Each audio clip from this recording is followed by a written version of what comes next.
Welcome to Sleepless in St. Canard, where nostalgia replaces REM cycles. I'm Kitty. And I'm Ange. We haven't slept in 30 years. This is a podcast about the 90s Disney cartoon Darkwing Duck, where today it is lights, camera, and fraction as we delve into the devious filmmaker Tuskerninni. He was pretty funny in this episode. I thought so, anyways. I like him. I'm trying to think because I can't pinpoint certain things, like certain episodes. Like I just have a general Tuskerninni shaped blob in my memory, and like I remember him being entertaining, and he is entertaining. He is.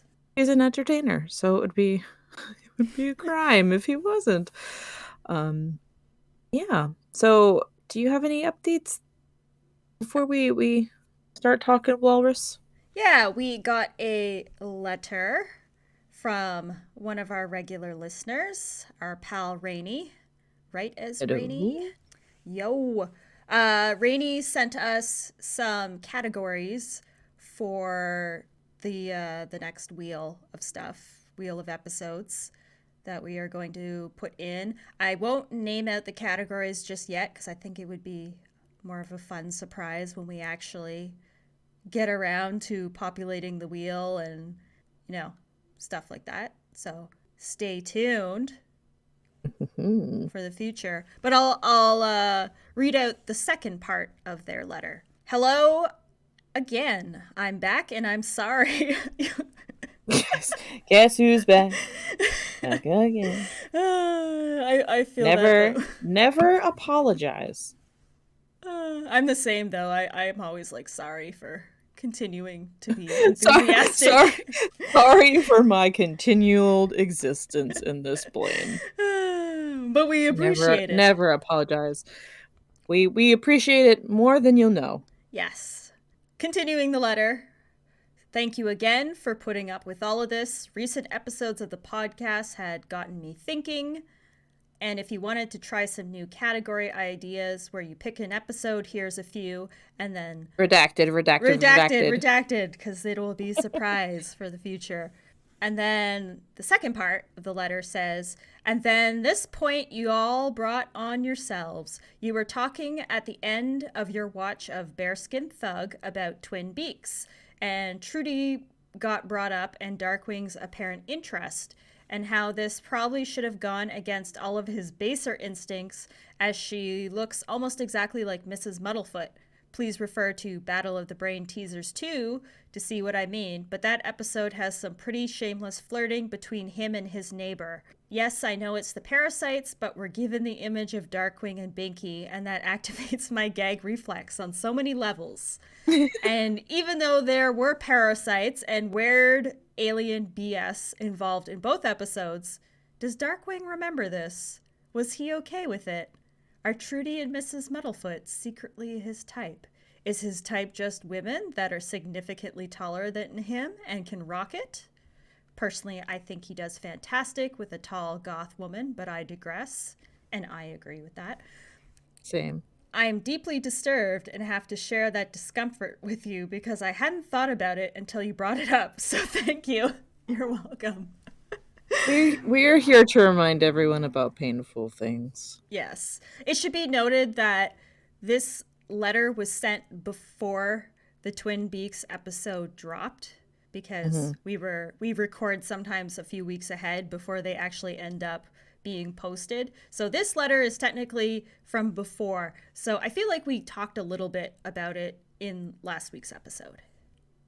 Yeah, I don't remember Battle of the Brain Teasers 1 or 2. I know that they were alien hats. I don't remember Darkwing and Binky. Oh, yes. They don't really make out. Oh, yes. Oh, yes, says Ange. For some reason, I remember both those episodes really well. So. Yes. Yeah, I just remember the little hats with eyeballs. Yeah. But there's more. Oh, there's more? To the letter. Oh, well, okay. Adjacent point. Obviously, he wouldn't actually pursue anything with Binky, and most likely Trudy for a multitude of reasons, among which is Herb, not just respect, but also a need to remove himself from everything associated with him as far as he can. But in light of the comics arc, I'm curious what you all think of Darkwing's wandering eye problem in episodes like this. He never thought of or worried about his relationship with Morgana, but definitely was still looking at femme appeal and has shown interest in other women in the show. But does it make sense for his character after Morgana enters the storyline? I know it's kind of beating a dead horse to try and extrapolate continuity because Mr. Stones could not be bothered. Feels like he grew in his and Morgana's relationship so well that this old character trait felt weird to bring back in later stories like the comics. What do you think? Is this a consistent character issue for Drake, or does he grow out of it? And final aside, someone asked what cartoons looked like to the ducks. I think that was you, Kitty. You Oh, brought. like puppet show or something. Yeah, Twitching Channel shows pretty standard animation, but Darkwing recognizes that he's a cartoon. So maybe they're all self Mm. aware. There are some Donald Duck jokes in several episodes, so dot dot dot. Thank you again. Happy New Year and almost 50 sleepless episodes. Right as rainy. It's a lot of episodes. It is. Um, yeah, I don't know about most of that. I feel like a lot of cartoons, especially of that era, it was just kind of like anytime a hot babe was on screen, everyone would lose their minds. Like the Tex Avery Wolf, Big Bad Wolf. I remember Fenton in DuckTales 1987 Oh, version. yeah. He, even when he was with Gandra, he would shamelessly flirt with other women or get very excited when women flirt with him. So I think Darkwing has enough of an ego that he likes to think that he's attractive and a ladies' man, so he might just play it up for his own, I don't know, just to make himself feel better. So I Mhm. could see him doing that even after he's met Morgana and they've established a relationship. But I think he'd be mostly respectful enough not to do it in front of her. But that's also because he would be zapped into Afraid. pudding or something. I could totally see Drake being the PTA dad that's just hitting on all the other moms, or just like think that all the other moms are in love with him, but he's just really like there nobody is impressed with his store-bought cheese platter that he brought to the meeting. Perfect. I agree.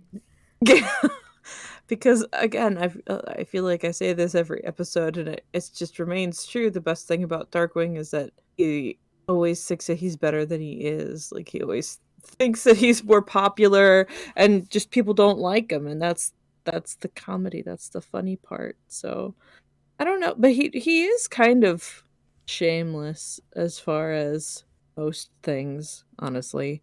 But the ogling and all that. I can't speak to the Binky thing and the hat episode, but yeah, I mean, but imagine how great it would be though. Just, I mean, it would be terrible because Herb would be heartbroken if Herb and Binky like broke up because of Drake, and then Drake and Binky got together, and then it was like Darkwing's stepdad. It would be so awkward. It would be so awkward. Nah, Drake does not have the patience for that. Also, in regards to the comics, personally, this is just my opinion. I don't really count the comics as a true continuity to the cartoon itself because it was written by completely different people many, many, many years later. So, because Rainey was referring to the part in the comics when Darkwing first meets Femme Appeal, the Fox Lady, and Mm. he does Who didn't shamelessly. have a tail for Yes, some reason. she had no tail, and he was ogling her. And when they redid it, they revisited that arc in the Definitively Dangerous edition. They actually made it even worse because they replaced before he was just staring at her, and then they replaced his staring with hearts in his eyes. So just very like definitely like, Oh, oh, she's yeah. So I felt like that didn't make sense to me because as hot as she is, I feel like there's been plenty of times in the show where even when like the babes appear, Darkwing doesn't really get overly enthusiastic. He's just kind of, I don't know, he might look them up and down or something, but then he just kind of goes back to business as usual because he's usually too focused on the case. He goes a little milady, but then he reels it back in. Yeah, exactly. Like he isn't completely shameless, and throughout the TV show he wasn't, super flirtatious. So Except for personally, with Morgana, which yeah. is great. Yeah, with Morgana, and even then it was like love at first sight. Like it was very like he was just head over heels for her. So I'm just thinking specifically of the part in Justice Ducks when they go to wherever Megavolt and Quackerjack is. And he's just like, "Oh, stand back, I'll get some blood on you," like being his quote unquote smooth Darkwing self. I think he, with his ego, he does enjoy the attention, but because of, as you said, Kitty, because of the fact that usually the irony is that people don't appreciate him. Usually it's, Launchpad or Gizmo Duck or whoever else is around in the vicinity at the time is going to get the attention. Which is actually a perfect segue into this episode. Yes, it is. I mean, not to cut you short if you had more you wanted to talk No, about on the no, letter. that's exactly where I was seeking to. Okay. I was steering this train Look at us. into the duck by any other name stop. Ravine. Yes. Off a cliff. Off a cliff. Right into this episode. Yes. If you would like to join us at the bottom of this chasm, it is season 1, episode 48 on Disney Plus, A Duck by Any Other Name. And the blurb is Launchpad is misidentified as the real Darkwing Duck. Which is true. 100%. Which is true, and it is the plot of a DuckTales episode as well, where everybody thinks that Launchpad is Gizmo Duck. We have to watch Launchpad not wear pants for this whole episode. Oh, I didn't even realize that. I didn't like it. I was looking at him for a while and I couldn't figure it out. I was like, something's off. There's something wrong about this. Like, not just the fact Launchpad's free ball in it. Yeah, it was just because usually, I don't know, I don't think there's very many instances where Launchpad isn't wearing pants, and it was a little jarring because I couldn't place it at first. Like, I was not consciously aware, but as the episode continued, I was like, that's what it is. That's what's bugging me about this. Oh, see, I didn't even notice. Oh, there's that. I wish I had, because then I could see what his legs look like. Interesting. Yeah, and I just love the fact that he is so much bigger and differently shaped than Darkwing in every way, and nobody seems to notice this. Like, they switch between the two, and it's like, oh yes, this is clearly the same person. Yeah, it kind of makes sense with Gizmo Duck because Gizmo Duck is so big. Mm-hmm. It truly does not make sense in this episode. It is purely for laughs, and it is exactly what should happen to Darkwing. Mm-hmm. So, yes, join us, won't you? And it kind of hits the ground running in this episode as we open up with a classic shot of some guards guarding a diamond. Not any diamond, a diamond in the shape of a rubber ducky. Tuskerninni wastes no time kicking in the door in a knockoff Darth Vader costume, and his penguin henchbirds are all in little spacesuits as he demands their dilithium crystals or they will vaporize the universe. And the guards are pretty unshaken until he instructs his minions to hit them with the stun beams, and the little go-getters just clobber the cops with their mallets. Perfect. It's pretty great. The guards go down easy, and Tuskerninni has one penguin recording everything, and he's like, oh, cut, once the guards are out for the count. And then he just prances around their fallen bodies and giggles to himself about getting the diamond, and he poses for the camera. He announces that one day the videos of his crimes will be worth more than the trinkets he steals. But until then, these certainly help keep me in the popcorn. Yeah, I mean, it's pretty concise. In the first 5 seconds, you know exactly everything about this man. It's Oh, pretty. I like his theme. I like his whole villain shtick. imagine him though now in like present time. He'd just be uploading this stuff to YouTube, and either everyone would watch it or no one would watch it. He'd be he'd either be an actual influencer or he'd be a wannabe influencer. There's a character in My Hero Academia that's kind of like a serious Tuskerninni. Ooh. Is he Forget a what his name walrus is. too? No, he's an older dude. It's a ridiculous English name. Gentleman, a gentle criminal.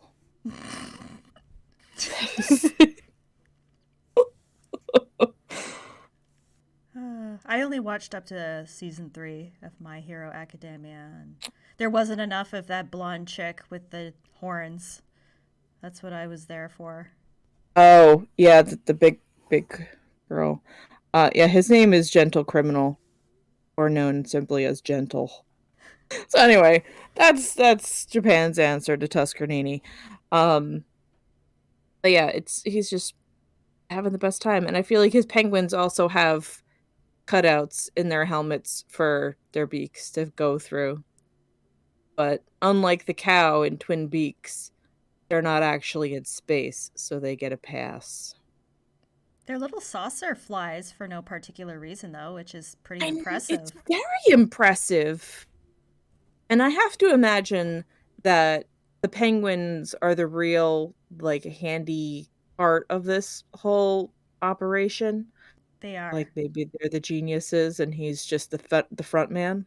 Yeah, that would make sense because he's the director that shouts everything, and then he's got his Mm, technical crew following him yeah, around. there it is. So yes, as Tuskerninni is posing with this diamond duck, a very, very evil laugh fills the air. And it is, I am the terror that flaps in the night. Tuskerninni and his goons try to exit stage right. As Darkwing continues, I am the feathery phantom that haunts your nightmares. But he's already in front of them. And then I made a note to say there's very nice animation in this one so far. This, Um, I actually looked it up at the end of the episode because I quite like the animation. It's Disney France. I don't think it really carries through the whole thing, but the beginning is very nice. Mm-hmm. The lighting is really good, and Darkwing's cape is very swooshy. You could always tell where they where they were, I guess, as far as the budget went. When Darkwing's cape has a lot of life to it. So yeah, it's just a little side.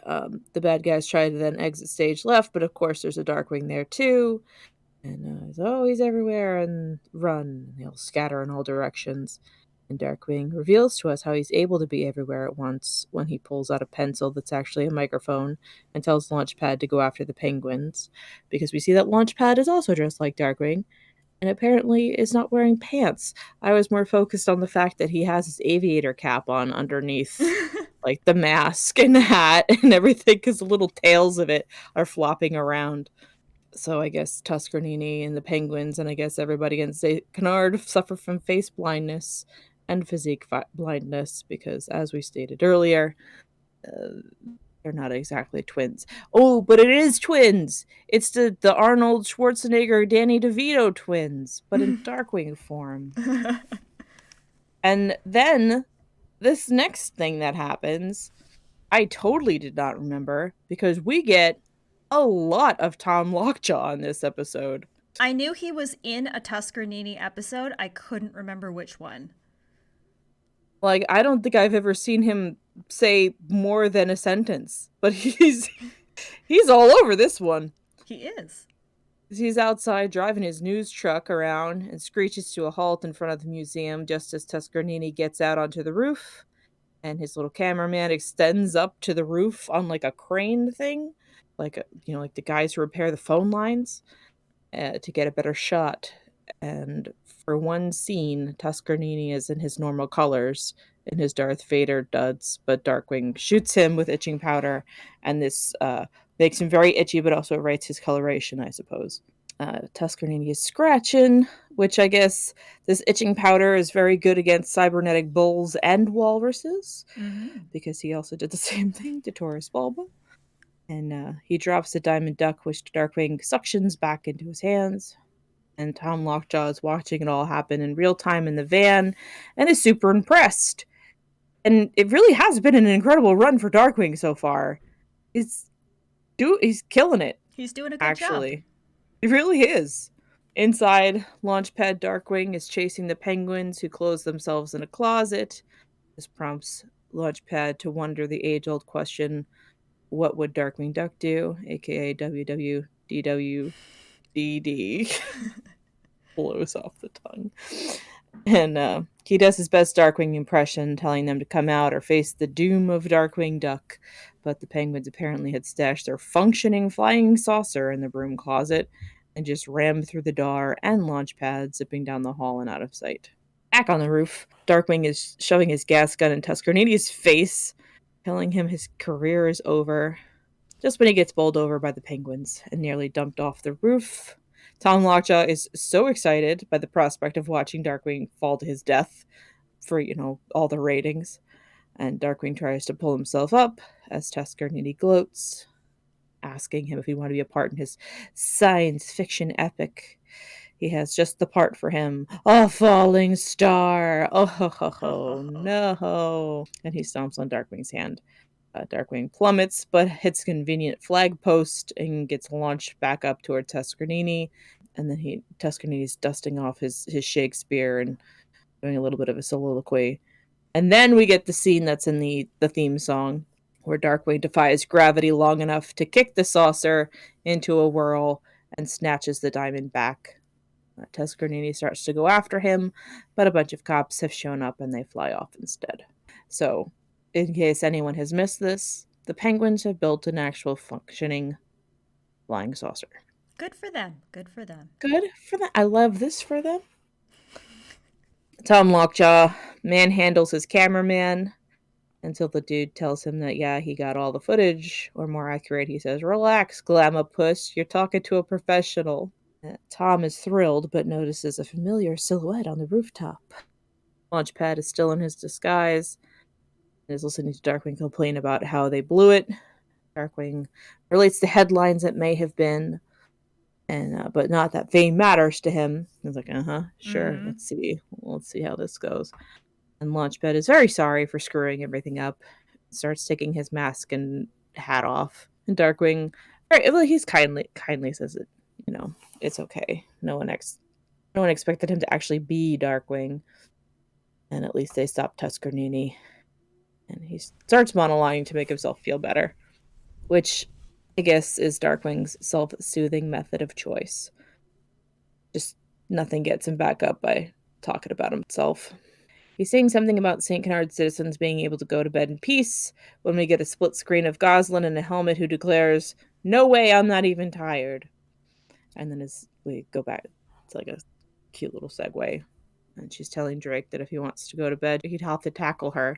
And Launchpad turns on the TV to watch Pelican Island as Darkwing and Goslin tackle and dodge around the entire house. I assume that's just the bedtime routine for Goslin every single night. It has to be. It truly has to be. And we actually get to see some of a Pelican Island episode, too. It's real generic, just like a couple of bird dudes. One of them dressed like Gilligan, and a seagull-looking dude dressed up as a skipper. Apparently, Barbara Ann's been kidnapped by an ape. And we zoom in on the TV, just as the show is interrupted by a news bulletin by Tom Lockjaw himself. We interrupt this program with a special bulletin. A daring robbery was foiled tonight by that mysterious masked avenger, Darkwing Duck. Hey, he's talking about me. In this exclusive footage, we see the intrepid hero battle the cunning thespian thief, Tuskerninni. Go get him, Darkwing. And with this death-defying maneuver, he retrieved the priceless Diamond Duck of St. Canard, a truly heroic deed. Major League impressive, Dad. Yes. I only deserve it. And now, Channel 3 Excitement News has exclusive footage which reveals the secret identity of Darkwing Duck. What? You can't. It'll ruin me. As you can see, Darkwing Duck is really Launchpad McQuack. Whew. They got it wrong. Hey, They got it wrong. I was there. Why didn't you film me? I'm Darkwing Duck. Me, not him. Drake is delighted, blowing kisses to the air until Channel 3 Excitement News exclusive reveals the secret identity of Darkwing Duck. But of course, we see Launchpad unmasking, and they somehow know exactly who he is. Tom Lockjaw does his research. They know him by name. Drake is relieved for about 5 seconds before he's outraged. Launchpad says, I think they got my good side. And Drake says, LP, you don't have a good side. Savage. He's so mean. And then Launchpad says, don't get mad at him because it's not his fault. And Drake apologizes and says that the secret is probably safe because nobody watches reruns of Pelican's Island. But yes, who comes a slamming in the door with a yoo-hoo? Sings the Angel of Avian Way as he busts in the door with Binky at his heels to talk to the man of the hour, crushing Drake in the process. Like, you old dog, why'd you keep a secret from your old pal Herb?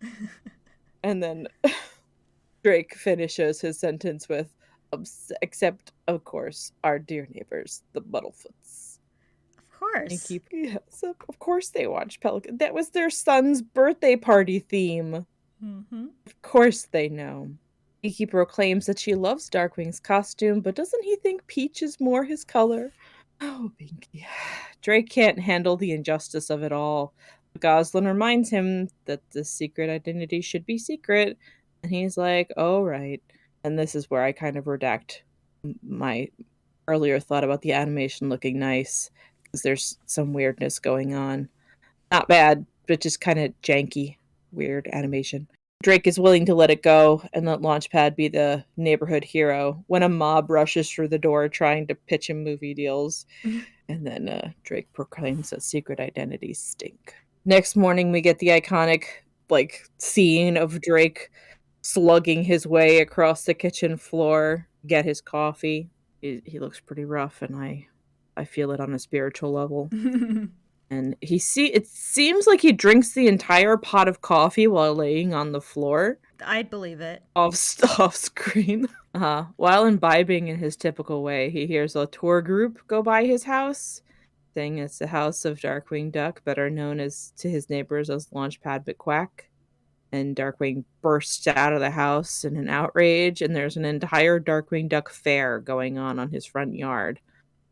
Drake chases them away like they're raccoons in his trash cans, and then finds that Goslin and Honker also have a stall, and he calls them out, and Goslin says that she's just helping throw people off the trail as Honker puts his head down and hides. Drake is not buying it for a second. Goslin, she is very business-minded, and she knows when there's money to be made. She is always out to make a buck. She let people skateboard on his bill. He was a skate park for a hot second. I don't know why he's surprised that she would be selling Launchpad Darkwing merchandise on the front lawn.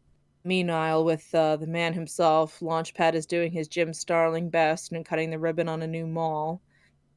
He's trying to tell them that he's not Darkwing, and a couple women in the front row are just swooning over him. Way, way, way, way overhead. On top of a neighboring skyscraper, Darkwing is up there and decides that he needs to go be heroic as far away from Launchpad as possible.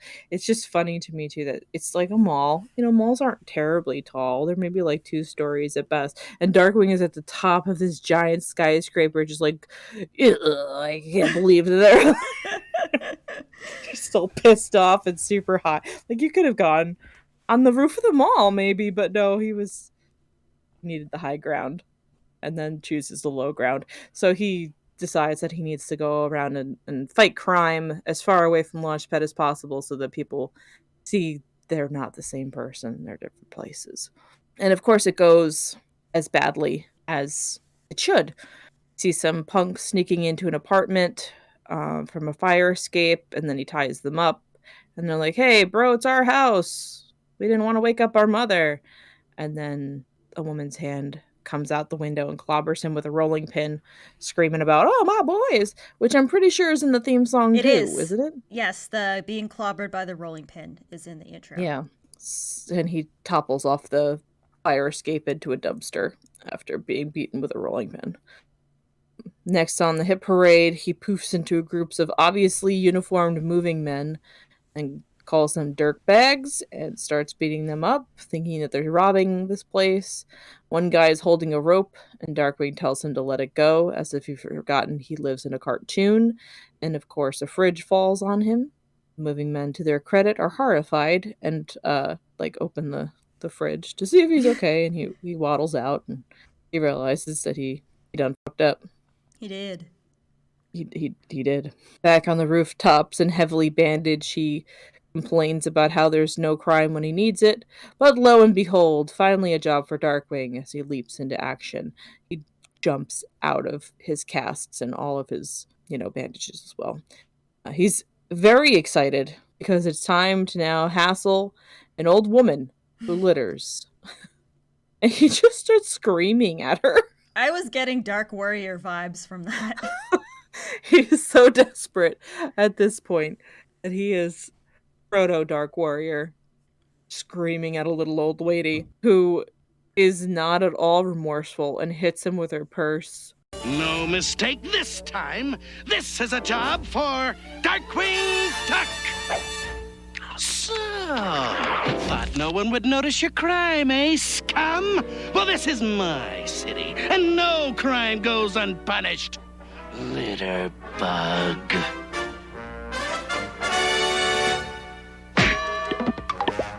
And for some reason, the police show up and throw him in jail.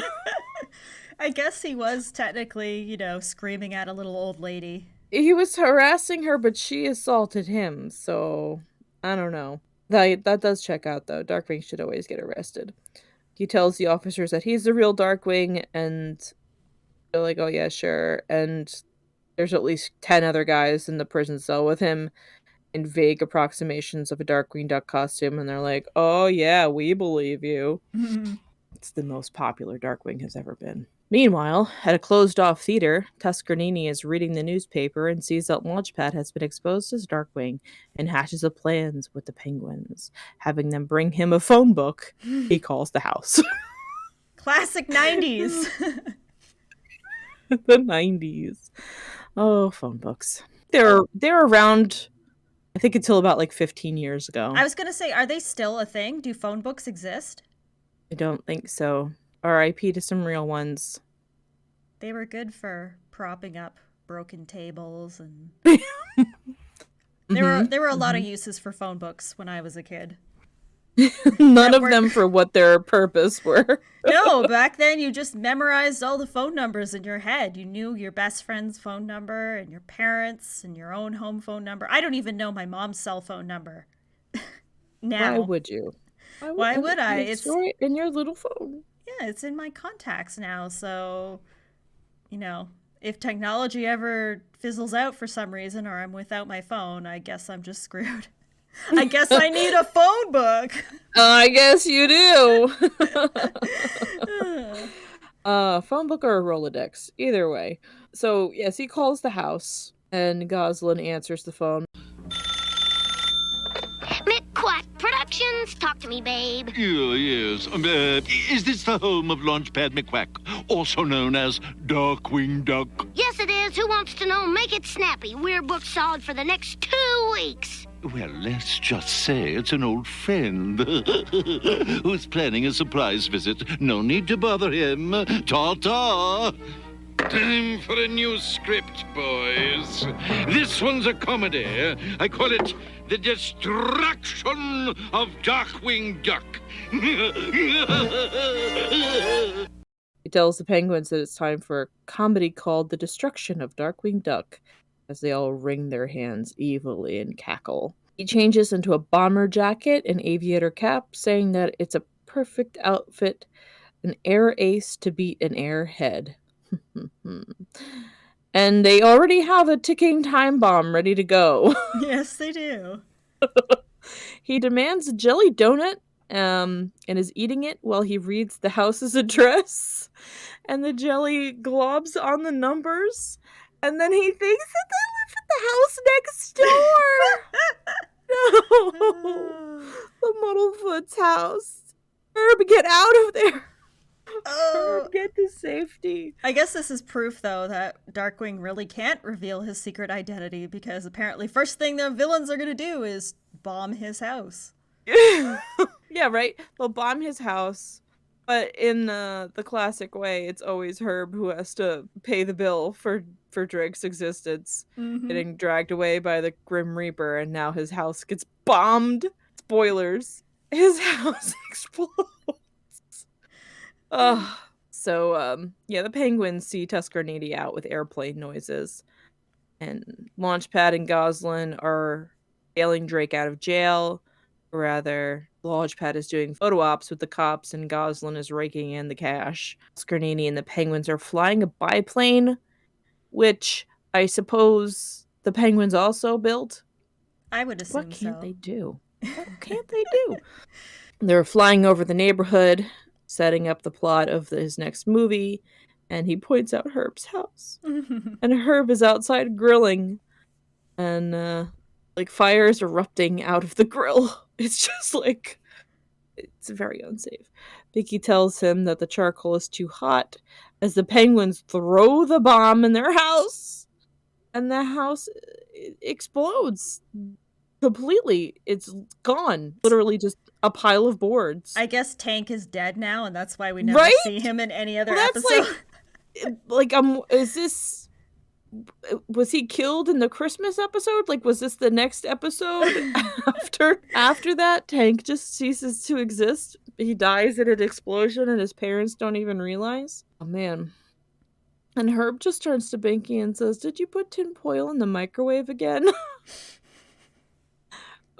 Alluding to the first and not the last time that the Muddlefoots have done some serious property destruction on their own. Mm-hmm. And I love them for it. Luckily, as we mentioned, Herb and Binky were outside, and Hunker is with the Mallards, and as they're driving in the family station wagon. But as they're driving in the family station wagon, Drake is straight up in his Darkwing costume in the front seat of the car. Huh. I didn't even think about that. Tuskerninni eats the penguins up for blowing up the wrong house, but is delighted when he sees Goslin and Hunker go into the house. And he declares it's time for another costume change. So yeah, it's just literally Tank is dead. Tank is dead. Moment of silence for Tankard Muddlefoot. Unless he was killed on Christmas. Unless he was killed. Yes. Right? Because that's how it ends. He's stuck in a chimney, or he's being dragged. He's stuck in a chimney at the end of the Christmas episode. It's a Wonderful Leaf. I'd have to look it up for sure, but he does cease to exist at some point in the show. Oh, Tank. So now we go into another little scene of Darkwing deciding that he can't be Darkwing anymore because that's Launchpad. Everybody thinks Launchpad is Darkwing. So he starts pitching new superhero identities with costumes that he has in his attic, and they're all pretty bad. He's got the Midnight Mallard, the mysterious Snicker Snack, which is basically just like him in a jester costume, and then there's Double O Duck, which is his James Bond or James Pond persona. A nice little shout out to the fact that the show was originally called Double O Duck. Mm-hmm. I'm surprised they could even say double O in it, because I thought the whole point was that it was copyrighted. I don't know. I guess having a throwaway line about it is different than calling it the whole show. Yeah, I guess so. Darkwing is having his little fashion show. Launchpad says that he's going to call Tom Lockjaw and confess that he's not Darkwing, but is also dunking on Darkwing's new ideas as he's coming up with them.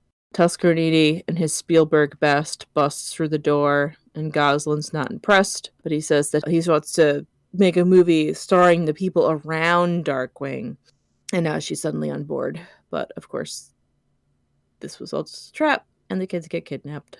Tuskerninni takes them back to the movie theater, throwing Honker in the popcorn maker, and Goslin puts up a fight But ultimately, the penguins chuck her into the popcorn too.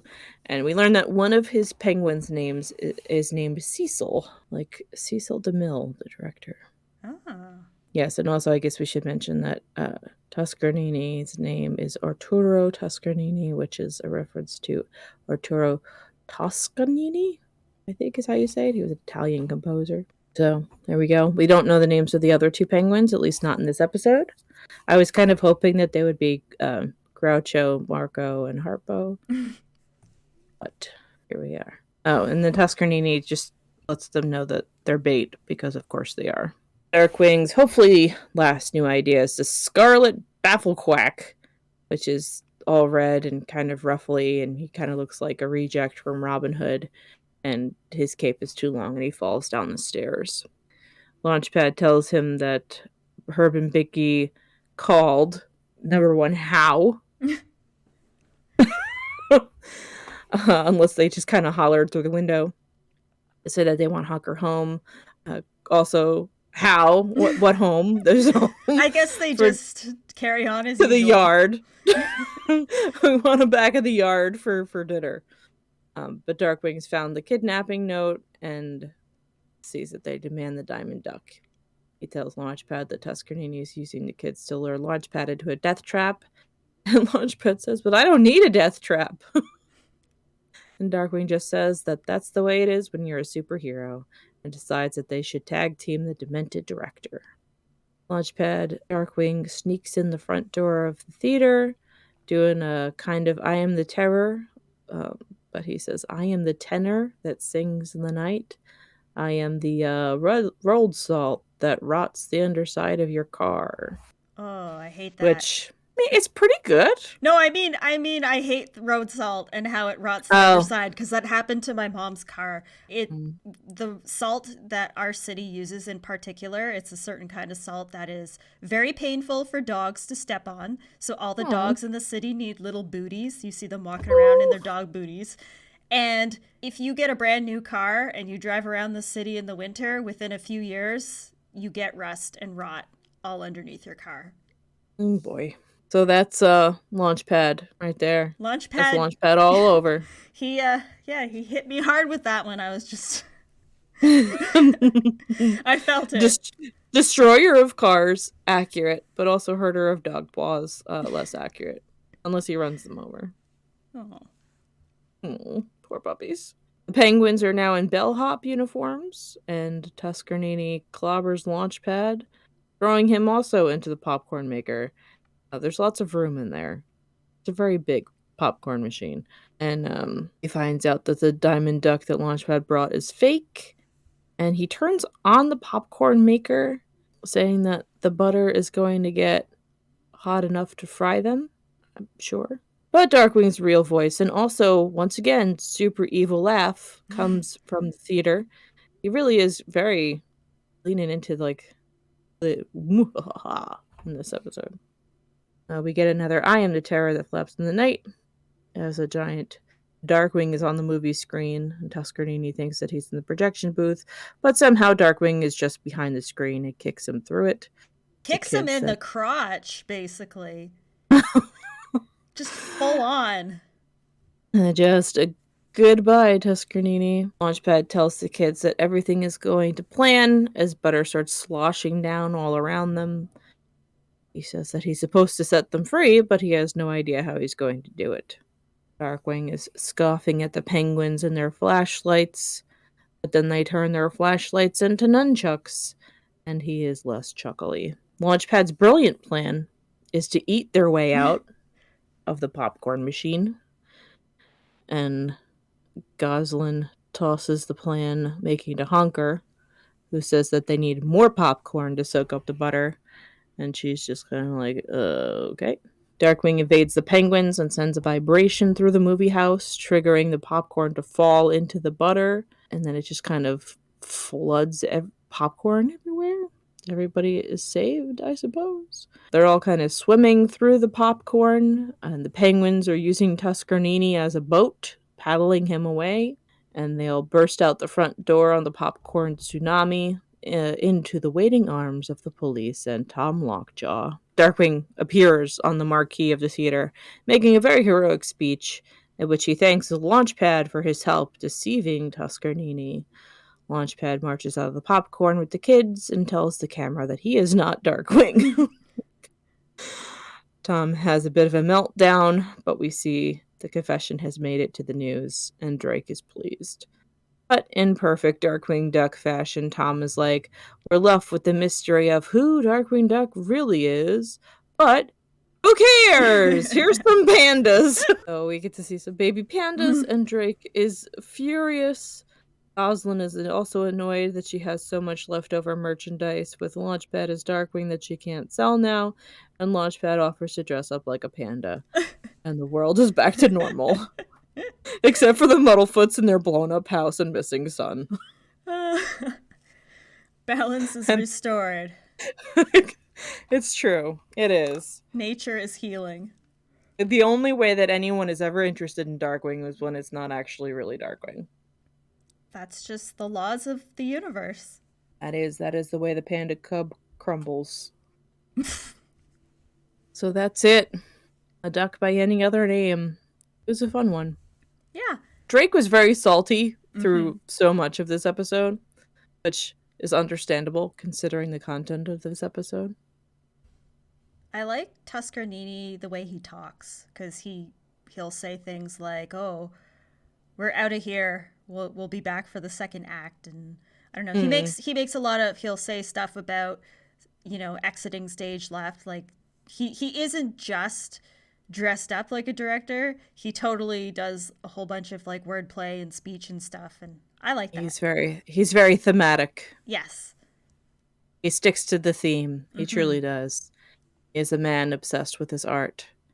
And really the one I feel like I remember the most is Adopticon. Yes. Which I remember him being pretty delightfully extra in as well. He lives with Drake in that one, right? Yeah. And Herb has like a giant evil looking dude living with him too.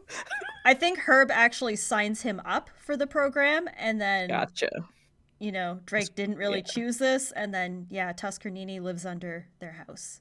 So there we go. We watched a Tuskerninni episode. We did it. Yay. He's on how many? He's only in 3, right? He's got this one. He's got A Star is Scorned. And No. The Star is Scorned is a different episode that doesn't have him. And what's the other one? I think there's Film Flam. Right. I think that's probably the one I'm thinking of. But also, I want to say his first episode that he appears in, like his origin episode as well, has a different name that I can't think of at the moment. So, but yeah, not many in the grand scheme of things. And yet he is on so much merchandise. He really is. He really is. I feel like this one might be early in the production order, too. I don't know. Possibly. I don't know. But he's fun. He is fun. He's entertaining. I don't think I could take a whole show of just him as the villain, but he is a fun little flair here and there. The penguins are great too, because they're just like the typical voiceless minions, so they get to do a lot of mugging. But again, they seem very competent. I would not be at all surprised if the penguins were really just the brains of the outfit. But all kind of seem to like each other. Mm-hmm. So that's fun too. It's like they have a little gang of buds just run around. It seemed like the kind of crew, like there was, the friend groups where it's like there's the one super creative kid and everybody just kind of does what he does. Does what he wants to do. And then they have the skill set to actually like make it cool.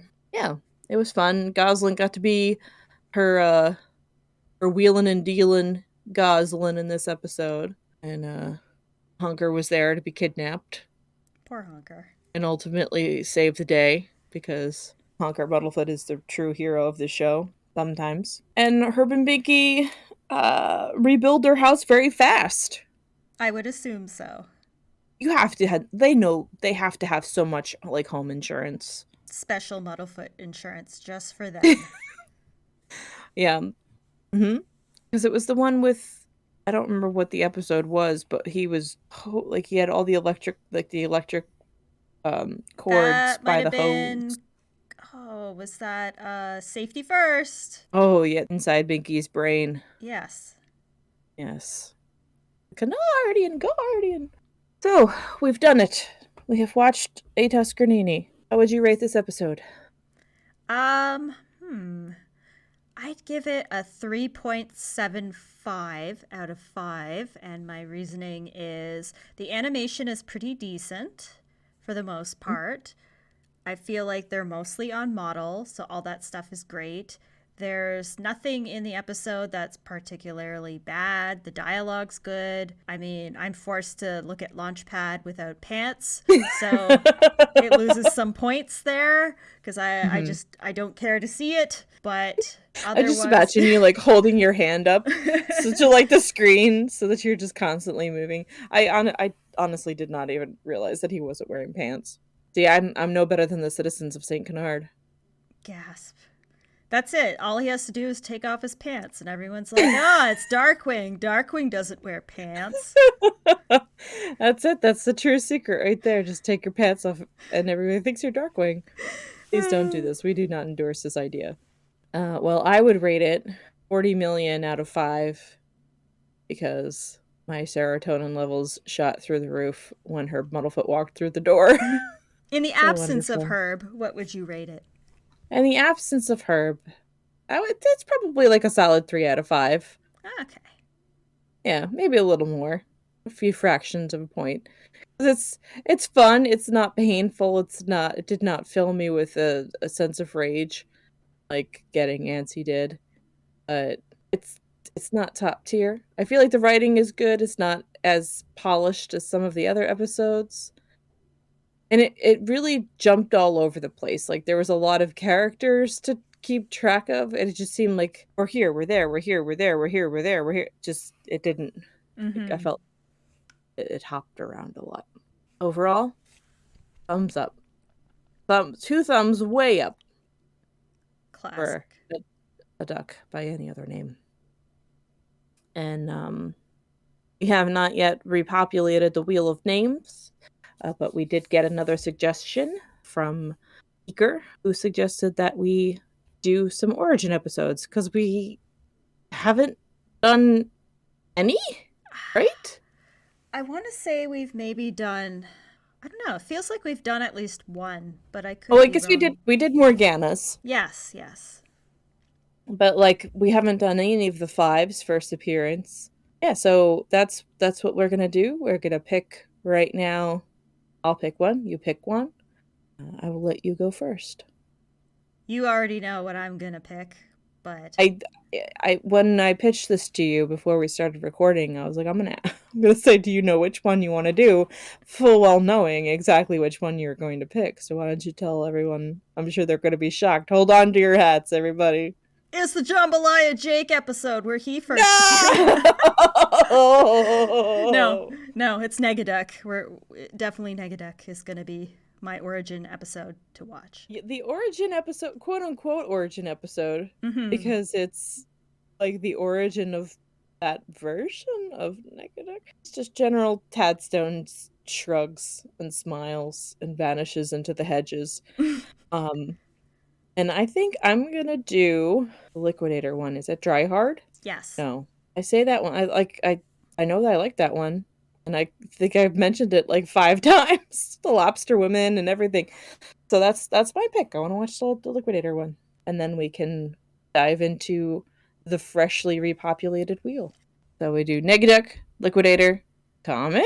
Oh. So that's our plan. Dear listeners, if you have any more ideas or misfortunes that you would like to visit upon us, please drop us a line. The email address, which I'm not even going to pretend to remember, is in the show notes, the episode notes. And I'm sure Ange has it everywhere else. And I am an affront to God and never check any of it. So, here we are. Any other parting thoughts for our listeners? No, that's it. That's all, folks. That's the show. That's a wrap. Cut and print. Exit stage left. Good night. Remember, the crime doesn't sleep. And neither does Hollywood, baby!